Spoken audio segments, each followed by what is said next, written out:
Processing time guilt refers to the feeling of guilt that can arise from the natural tendency for autistic individuals to take longer to process information, which can sometimes lead to perceived delays in response or understanding, and this might cause them to feel responsible for others' frustrations or discomfort due to their different processing speeds. This definition was provided to me by Michael Q from my online community, and I've been really excited to share it with everyone here at Mom on the Spectrum because I feel like it provides a really important insight into our autistic patterns. So this delayed processing, this processing time guilt, shows up in many different ways in our lives. It could show up in conversations, maybe arguments that we have with a loved one, maybe a spouse.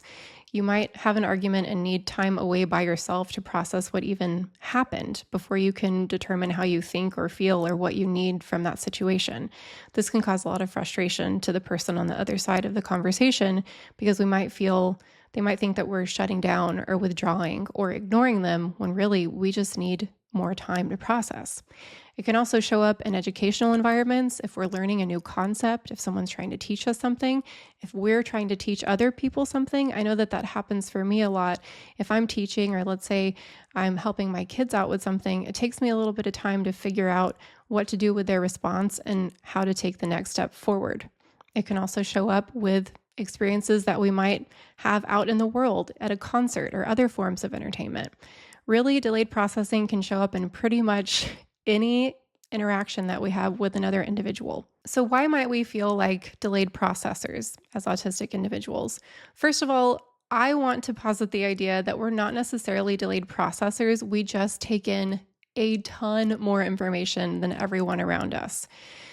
There's no real way to prove that because I can't live life through anybody else's eyes and brain and experiences, but I have seen that autistic people generally take in so much information and so many details about their surroundings that it just takes a longer time to figure out how to categorize that information and which pieces of that are actually important. How many of you realize that you notice things that other people don't?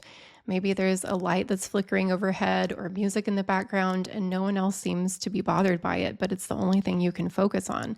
That's a very common autistic experience. So while we're trying to figure out why isn't anybody turning the light off and why is this radio station on when it's the most annoying thing I've ever heard, we're trying to process that information while somebody else might be trying to have a conversation with us. Oftentimes when we're processing this information, another person that we're with might be trying to have a conversation with us, but there's too many processes going on for us to communicate that we're actually having trouble understanding the conversation because we're focused on something else. Sometimes I like to say, I can't hear you, the lights are too bright.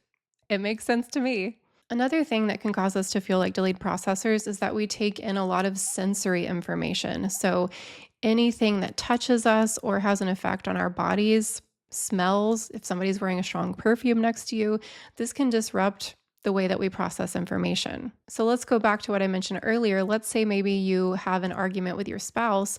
You might need to retreat to a quiet environment to be totally isolated and to reduce sensory stressors so that you can actually focus on what that argument meant to you. Before you get to this quiet environment, that argument might be heightened by other stressors like background noise, or maybe you're wearing your work clothes still and you feel itchy. These things can compound that argument and add additional stress that's not necessarily related to the conversation at hand. But once we get to that quiet environment, we're able to better process the important parts of the conversation and what the main idea or the main focus needs to be.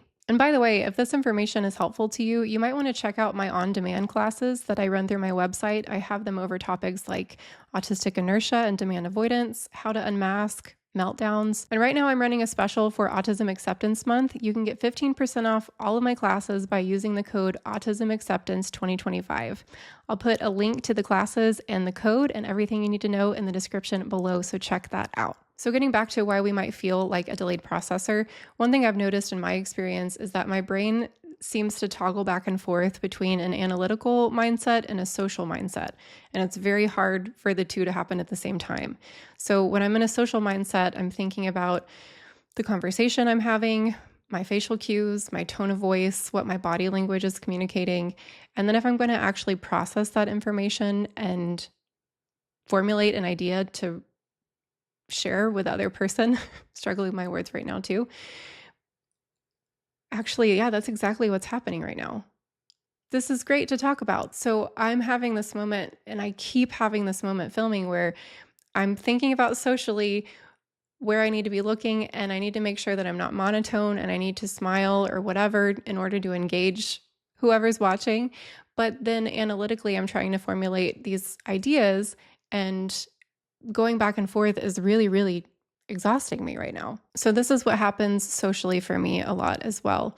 I can be social, but then if I am trying to find an idea to share, I have to kind of switch over into that analytical mindset. And sometimes I need to do that in a separate environment where additional social information isn't being shared. It just keeps overloading the system. And actually, those types of experiences can lead to meltdowns or shutdowns. And the last thing I want to share here for this section is that I've also noticed autistic people tend to make a ton of connections. So, whereas a neurotypical person might be thinking linearly and connecting the dots in one way, somebody can bring up a topic like quicksand and we might connect it to aluminum foil. I don't know, something random that doesn't seem related to the conversation at all to anybody else, but we easily make the connection because we are constantly mapping out so many different connection points in our brain. So, how do we manage this processing time guilt? First of all, remember that this is your way of processing information, and that is okay. It doesn't have to look the way that it does for anybody else. Just because it upsets someone or frustrates them, it doesn't mean you have to change. Now, it also doesn't mean that we just say, well, that's the way it is and deal with it. Especially if you're in a committed partnership, relationship, friendship, I would encourage you to have conversations where you say, yeah, I do struggle with processing information in a certain time frame, and sometimes I need additional time to think on this. Let's say you're at work and your boss is asking for a decision about a project. You could say, hey, I'd really like to spend some more time thinking about this so I make the best decision possible. Can I get back to you tomorrow? Right? Those types of conversations can let the other person know that we care and we're invested, but we do need some additional time and space to figure things out. And by doing this, it actually helps us come up with thorough, well-researched, right? Especially autistic people, well-researched, effective solutions and answers to the situation at hand. So just because you need to do these things that might look different than another person, there are inherent benefits and positives to doing life this way, to processing information this way. It actually gives us more time and space to think deeply and formulate an effective solution and outcome for the situation at hand. Also, in terms of navigating this processing time guilt in your own life, I encourage you not to compare yourself to other people. Everyone is different. Everyone processes information differently. You're not doing it wrong as an autistic person. It just requires a little bit of extra grace, maybe some time and energy to figure out your patterns and to learn how to communicate those with other people. So I've written down some other examples here. I mentioned the work example of asking for more time to make a decision. Here are some other things, some other questions or phrases that you could share whenever you're feeling like you need more time to process things. One thing you could say is, I need some more time to think about this. Is it okay if I get back to you tomorrow? You could say, I'm not sure why, but I'm feeling confused about this right now, and I need some time by myself to sort this out. That's totally appropriate. You don't owe anybody an explanation or justification. You could say, I hear what you're saying and understand that we need to make a decision about this. How much time can you give me to think this through a little more? It's okay for other people to have a negative reaction to you. Just because they do it doesn't mean you're doing anything wrong.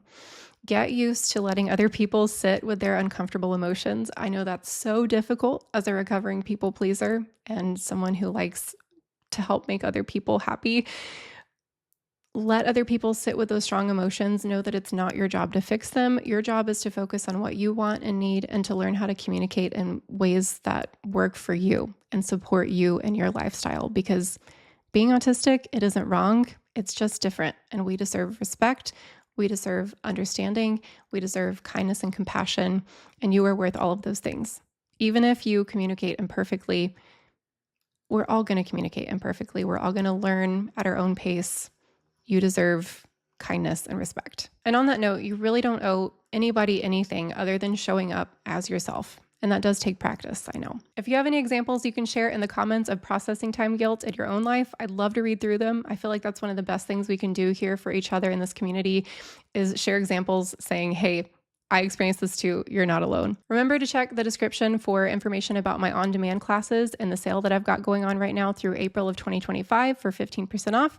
My favorite course right now is How to Unmask Cultivating Your True Autistic Self. I'll get you all the information you need in the description. Thanks for watching. I'll see you in the next video. Bye.